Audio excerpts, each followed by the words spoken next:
Hi, I'm Kathy from Eclectic Images and thank you for joining me today. Today's project is a mixed media one, something that I've worked on a couple of times this year, but decided about time someone asked me, can we get a video of this one? So here we go.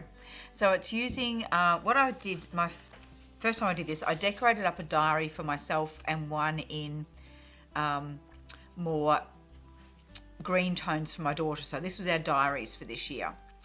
And it's been going all year. The gems are still there. The texture paste is still there. It's lasted really well. For some classes we did a few weeks ago up in Bendigo, we did a variation on this on an accordion album, which was used to put in the cards that we made on the weekend. So using different colours and different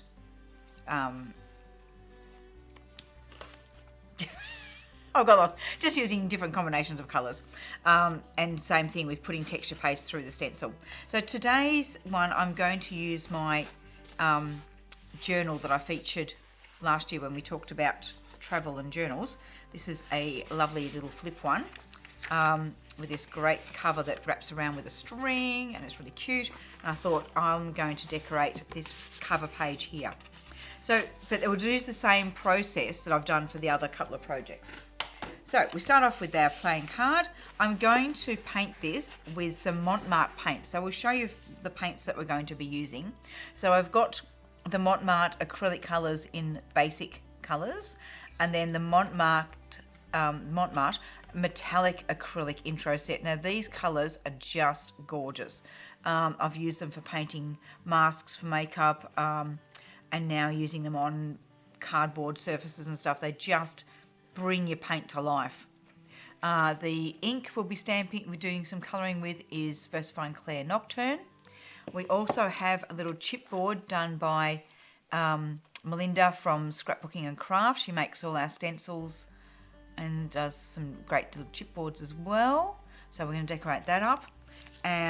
We've got some clear embossing powder, some chunky embossing powder, and some little glass gems which are from Uniquely Creative. Inks, we've also got the Brilliance Cosmic Copper, and that will go onto our chipboard. The paint combinations I'm using for this one, now I've decided to go with greens for this one. So I've mixed up some of the green metallic with a sap green paint, and also some bronze metallic with the burnt umber paint. And these are to go with two of our Beati texture pastes. We've got bronze and frog green. So that's going to be the theme for this album. So let's get started. The first thing is to just whack some paint on. So I'm just mixing those two, that bronze and that burnt umber together. And then we basically just put it on. We're going to be doing other stuff over the top, so it doesn't have to be, when I'm not worrying about brush strokes, I'm just getting a layer of paint on there. We'll get some green happening as well. I'm not even worrying about blending because that will happen later. So just pick up a bit more green. Now it will soak up a bit because the cardboard is absorbent. But that's okay, I can just mix some more paint if I need to. I just want to make sure I get coverage at this stage.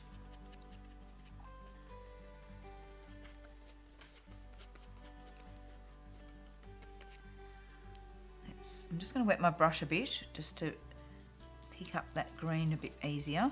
It's actually been sitting here for a few minutes while I was in a meeting and it's gone a little bit hard, so we just add a little bit of water just to activate it again.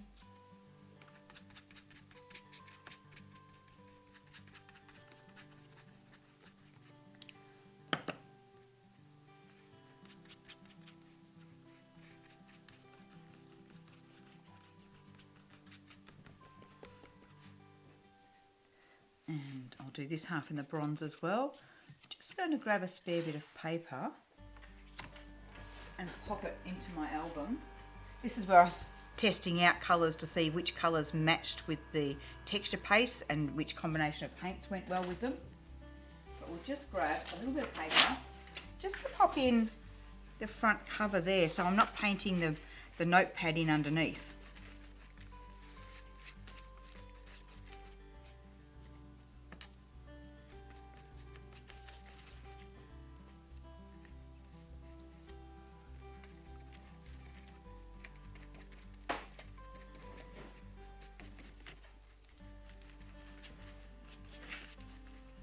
Just going to mix a little bit more of both colours. I'll be using them for sponging, and I need to use them for sponging a 3D element. So it doesn't matter if I mix a little bit more than what I need for the album cover. It's about 50-50, the two colours.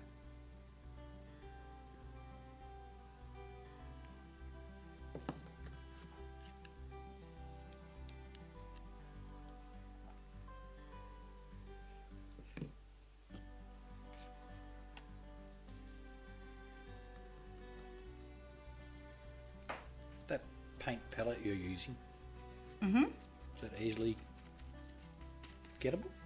Yes. Yep. Most art supplies, art shops would have similar palettes. It's when I actually use the palettes when I use when I'm doing makeup on theatre productions, and the sponge that I'll be using today is one I use when I'm face painting. So I've dragged in supplies for this from all over the place.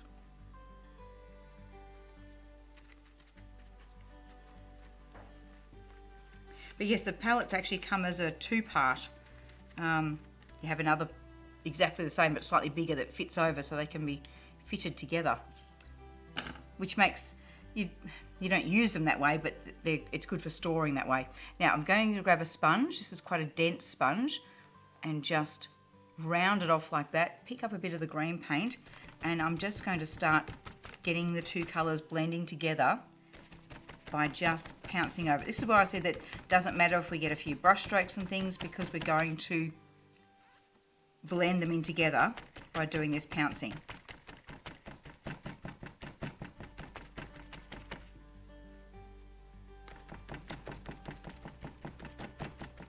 This is your workout for the day. Getting a bit of this pouncing happening. Okay, now we're just going to switch to another bit of the sponge and pick up some of the bronze.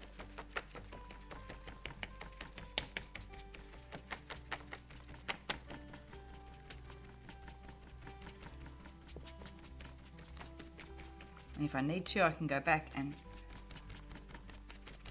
blend those two together. Now we're going to be doing texture paste over the top of this as well. So, you know, it's not, even this stage isn't critical if it's not blended 100%. Because we're going to be layering over the top of it, which is the essence of a mixed media, using different mediums and creating layers and stuff with them, building up to your final picture or creation. Okay, so I'm pretty happy with that. Now while that's drying, I'm going to just push it to one side, and I'm going to work on the little chipboard. So with the chipboard, we're going to cover that with Brilliance ink. First, I do have a damp cloth here. I'm just going to clean my hands because I'll be getting layers of paints and stuff that could get everywhere. This is where we're going to use our Chunky Embossing Powder. So I'll start off putting on the Brilliance Cosmic Copper. Now you can emboss with Brilliance, but you've got to be pretty quick. And because I'm using a chunkier powder, I actually am going to use some Versamark over the top and use that to emboss with, because I want it really sticky to catch the chunky powder. But I want the colour of the copper. So get the copper in there first. I will just wipe ink off there. Now the Brilliance does dry very quickly, but I am going to give it, I'll just put lids on my paints before I start doing heat gunning and stuff around the place. Let's do a little bit of a heat gun over that just to make sure that has dried.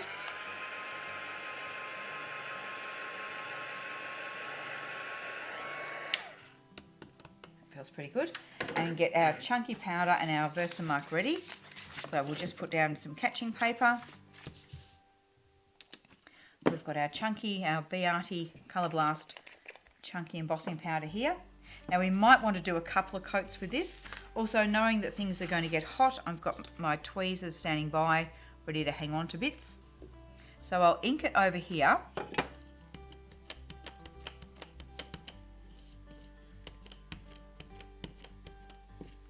Pop it here and pop on the chunky powder.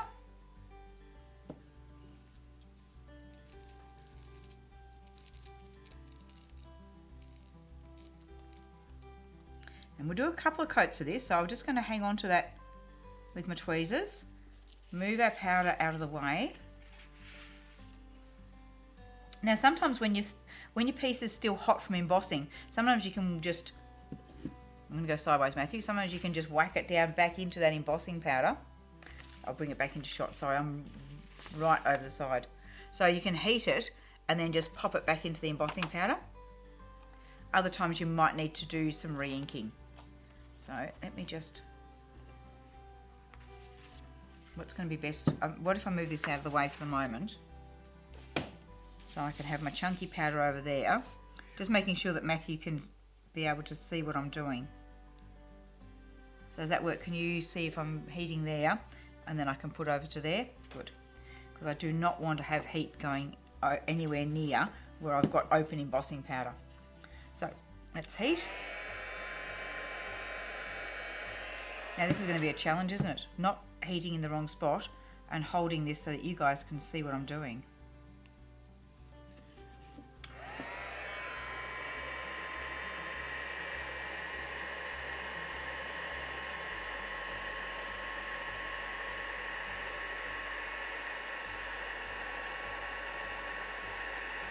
And not burning my hand. That's going to be another challenge, isn't it?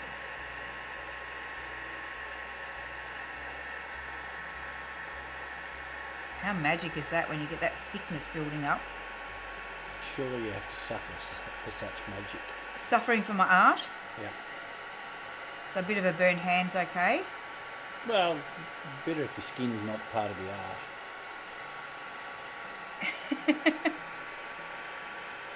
Yeah, just a bit of heat over that, and then I'm going to whack it into here. If I don't get enough taking on it, I will certainly put some more Versamark on and do it again. Let's see how we did. No, I didn't get it in there hot enough. So let's Versamark it again. As you can see at the moment, it's got some bits are shiny, but some bits are still a little bit flat. So that's why if I add another layer,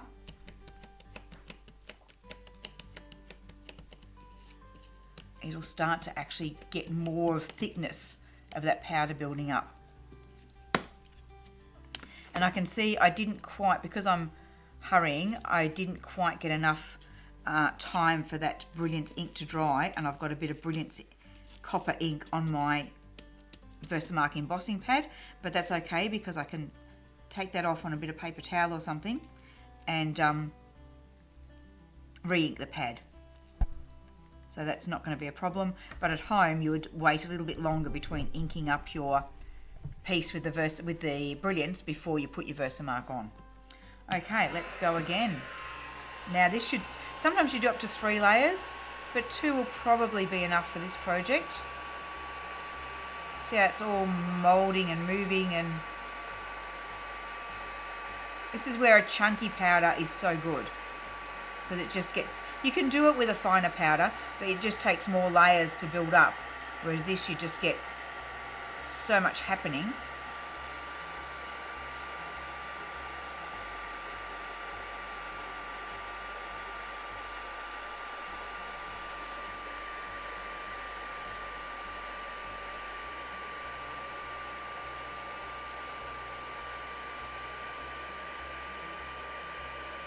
Now I need a little bit more just on the edge of that E, so I'm just going to plonk that in.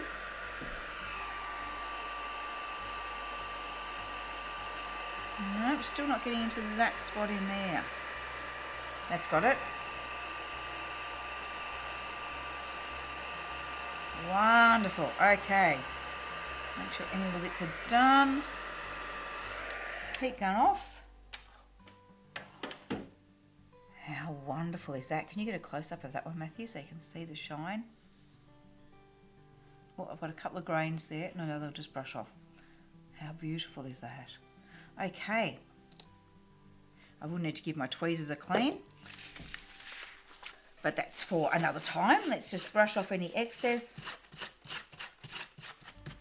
Put it back in our jar and put our lid on our jar. So yeah, when you're doing 3D pieces like this, that's where chunky powders really come into their own. Okay, we'll give that a bit of a wipe. And let's go back to our little album cover and do our next stage. So that's dried now. I will just go over it slightly with a heat gun just to make sure.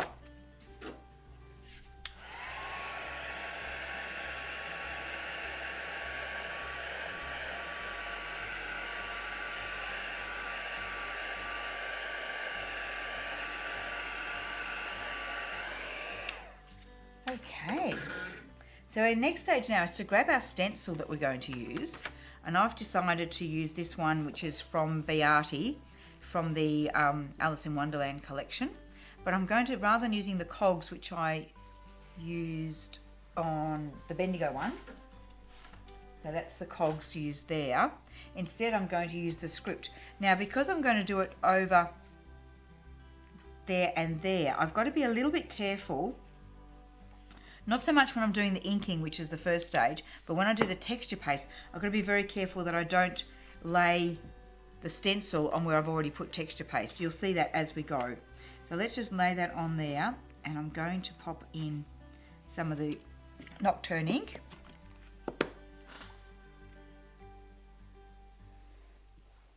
And we're just doing that with a number 10 brush.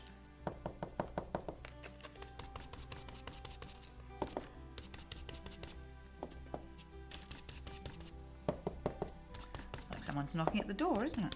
Come in. If you're not sure what's happening, you can lift up and just see. And yes, we're getting some black there, so that is good.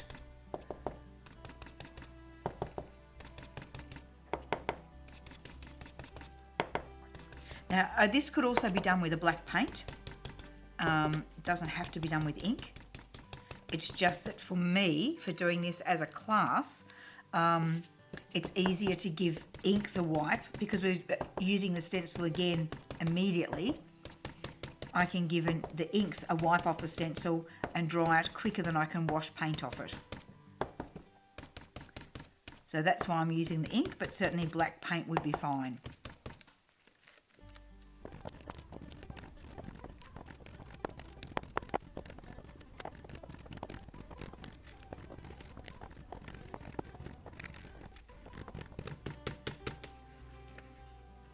Now I'm going to take that off and move it down to this part. And on this part I think I'm going to fade it off and not have as much down that end, so I'll pop it about there. So here's where I know when I'm putting texture paste through, I don't want this part being pressed over the top of the texture paste. So I've got to make sure I position the stencil in such a way that it's not going to be covering the texture paste of the previous area.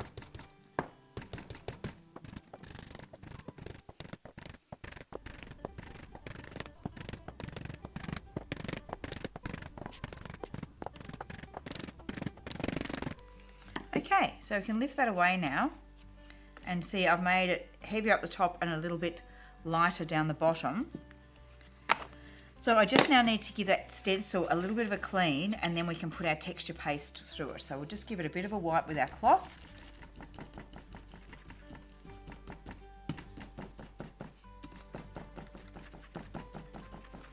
Now our texture paste, we're going to be applying that with a spatula.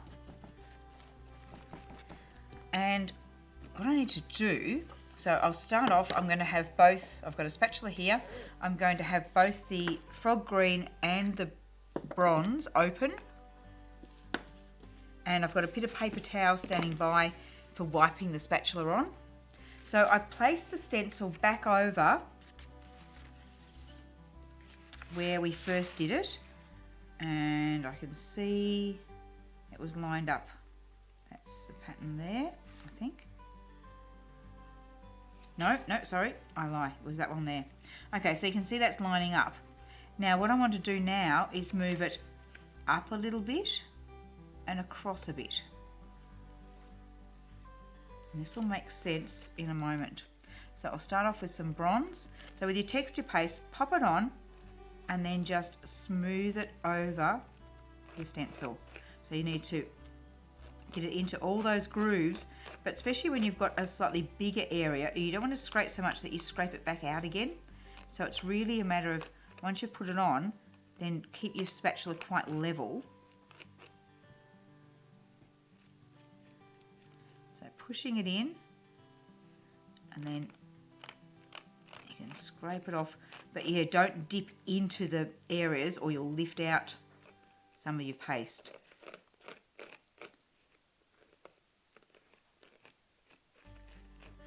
Sorry, my hand's in the way there.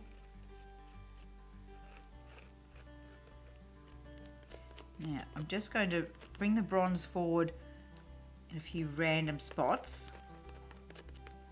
Then I'll dip in and grab some of the frog green.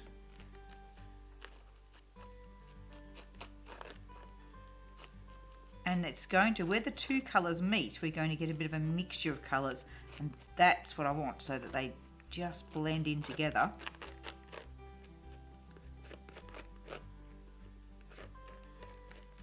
So you get areas of bronze, areas of green, and areas where the colours have mixed. So let's do a bit more bronze up here. If you're fussy about your paste, you could actually have two spatulas on the go, one for one colour, one for the other colour. I'm happy that as long as I'm careful how I dip in, that I'm not going to be putting a lot of colour mixed into each other's pastes. I'm not going to be contaminating them too much.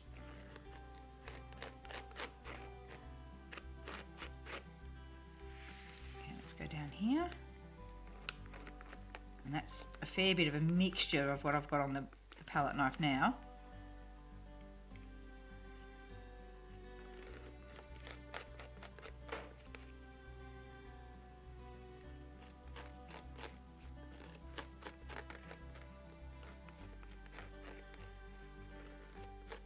Just checking if I can see any holes that I want to fill in.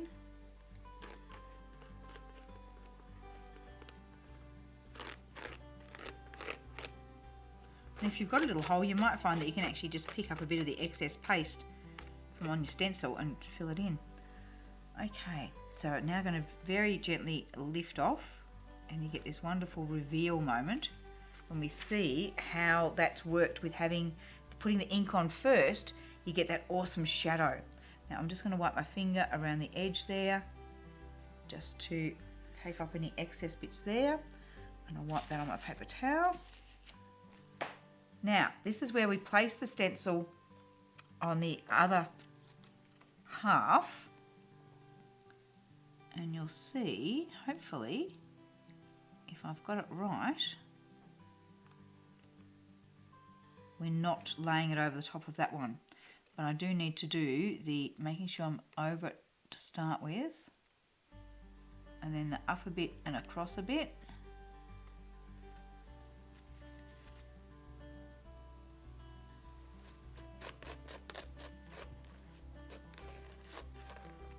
Same process as before.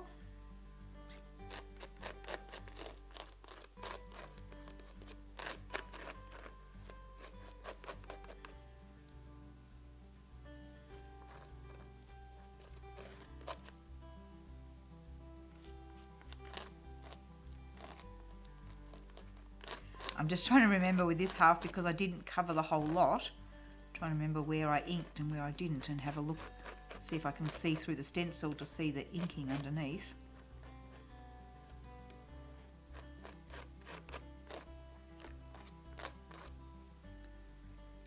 Move my hand along. I don't think I've got any ink there, but I have over that area, so let's put some paste in there.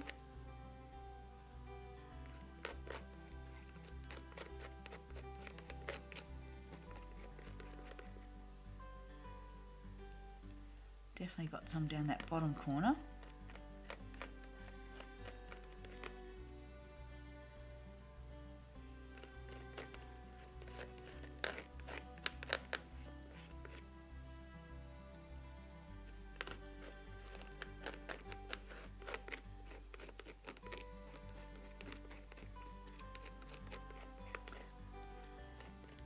And it's one of those things, if we end up with a bit of paste where there's no shadow, or a bit of shadow where there's no paste, it's okay.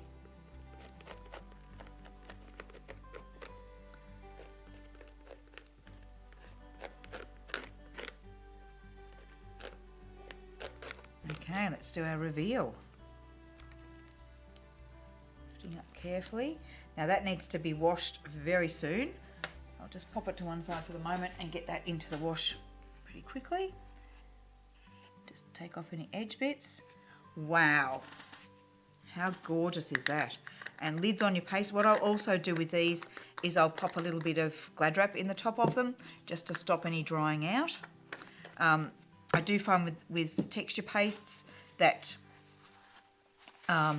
if you're not using them a lot, they do dry out. So I recommend to people, Colour Blast has an amazing range of texture paste, but I wouldn't recommend getting all the colours in the range. Get 2, 3, maybe 4 colours at the most and use them, play with them. Don't let them be wasted.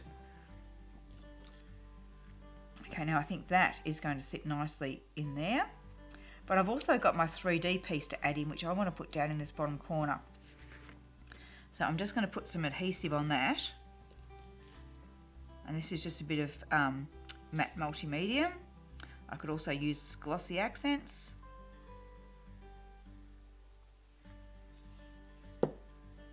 Pop that down there. And I'm just going to hold it for a moment till it's actually really adhered.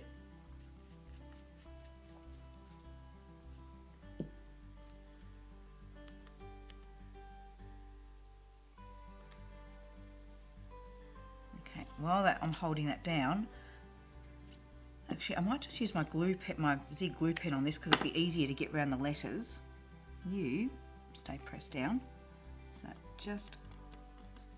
So with the Zig glue pen, remember you've got to push it down to get the ball rolling, to get that glue coming out. You don't need to cover everywhere, but do make sure you get to the ends of little bits.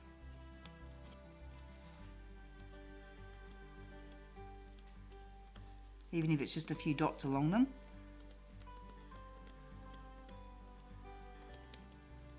Now when I press this down, if I'm pressing it into the some wet texture paste, that's going to be okay, because the texture paste will actually help to act as an adhesive as well.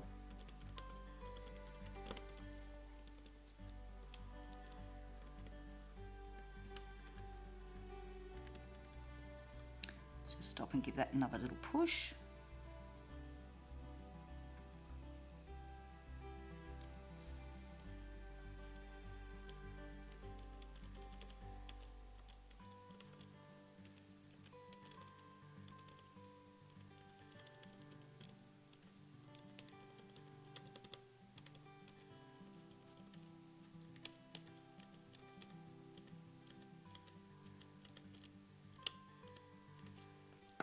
Okay, now I can use my tweezers to pick that up, or just pick it up in my hand, but using the tweezers to help lift it.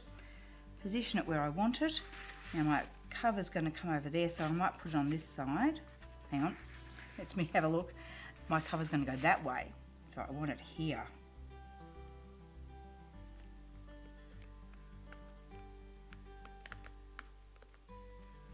So again, I'm just going to hold that in position for a few minutes. That glue has a chance to stick.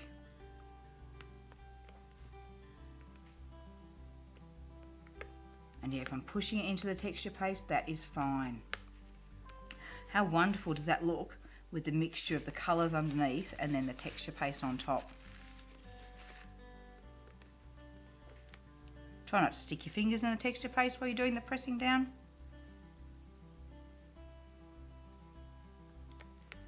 Okay, make sure that's stuck. Now with this one, I need to add some, I don't just want a black blob there, so I'm going to pick up a little, if I've got any green paint left. No, I haven't, so I'll just do it in bronze because the bronze is going to look pretty amazing. So we're just going to go over that.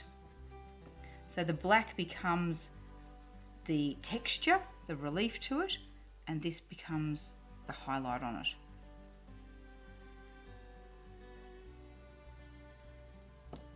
And then I'm also going to add, come on, you just sit down there and dry for me. That's it. I'm also going to add some gems, and I think I would like my gems coming up from this piece. So I'm going to put one in here.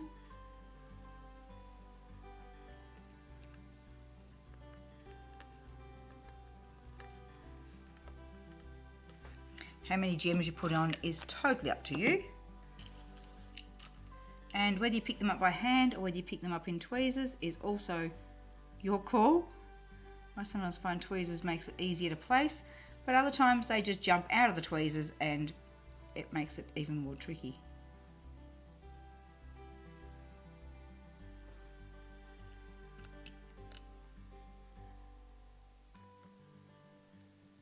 Now that glue, of course, will dry clear as it dries.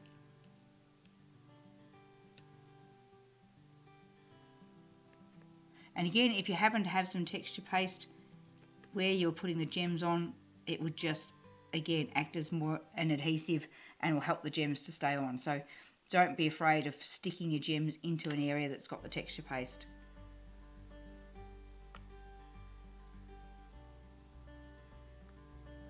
Okay. So that, let's lift this bit out so you can see the book more for what it is. That is looking pretty cool. Now I'm thinking once that paint is dried, I'll probably come in with a little bit of the copper ink and add some extra highlights onto that as well. And I'll probably come in a couple of days and do a little bit of decorating on the cover as well, on that flap that comes over as well. But how groovy is that? So yeah, those will look better once that glue has dried and you see the colour of the paints coming through from underneath. Okay, so that's our bit of a mixed media project. I need to go and do a whole lot of cleaning up now, washing brushes and sponges and palettes and everything else. And we'll see you next time. Hope you enjoyed that one. I certainly have really enjoyed this technique of layering up the metallic paints and then the texture paste on top. So thanks for watching, and I'll see you next time.